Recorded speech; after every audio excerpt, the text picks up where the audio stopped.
जिस तरह से देवी भागवत में सबने अपना अपना कुछ सब कुछ दिया, उसी तरह से उन दैत्यों ने भी उनको सब कुछ दिया और वो इतना बलशाली हो गया, इंद्र तक का राज तक छीन लिया। उसका बल बताते हैं बहुत। और भगवान की पूजा पाठ भी बहुत करता था। और पूर्व जन्म की भी कथा आती है राजा बलि की कि साधारण से थे, कुछ नहीं करते थे, किसी ने कहा कि आप पूजा करो, तो जा रहे थे रास्ते में, उन्होंने ठोकर लगी, फूल माला ले जा रहे थे मंदिर में, गिरे, प्राणांत हो गया। फिर उन्होंने कहा चलो, ये कहा था ये माला ठाकुर जी को समर्पित कर दी। वो माला ठाकुर जी की कितनी विचित्र बात है कि वो उन्हीं से स्वीकार हो गई। जब ऊपर गए तो सारा बाई खाता देखा गया कि इन्होंने तो कुछ पुण्य नहीं कराए। फिर कहे ठहरो, एक पुण्य कराए। क्या? कि इन्होंने ठाकुर जी को अंतिम समय में, अंतिम समय का कितना है पता नहीं, अंतिम समय में हमें भी भगवान की याद आएगी कि नहीं आएगी, उसमें उसको याद आई तो माला भगवान ने स्वीकार किया।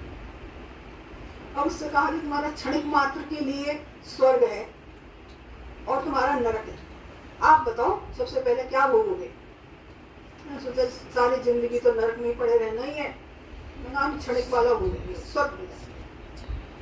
अब उसे स्वर्ग में बैठा दिया सिंहासन पर, सिंहासन पर बैठ गया तो सारे देवता देख करके हंस रहे थे। नारद जी भी बैठे थे, नारद जी सदैव कल्याण करते। उन्होंने कहा कि तुम मुझे देख के क्यों हंस रहे हो? कि हम इसलिए हंस रहे हैं कि तुमने कोई पुण्य नहीं करा, कुछ भी नहीं किया, एक छोटी सी माला के लिए तुम्हें ये देखो स्वर्ग मिल गया, तुम्हें इंद्र सिंहासन पर बैठा दिया।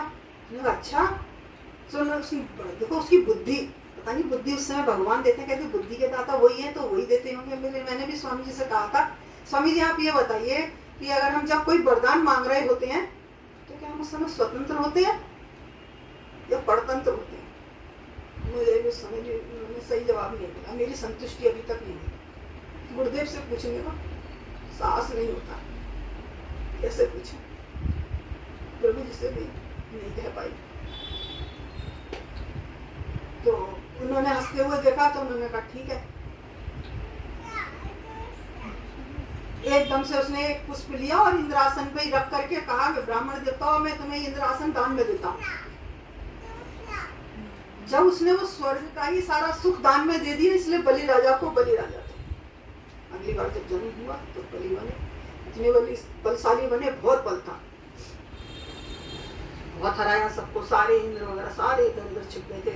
भगवान की शरण में गए तो उन्होंने कहा कि समय आने पर होगा, अभी कुछ नहीं, सबका समय होता है, समय बहुत बलवान है, समय जरूर पलटता है।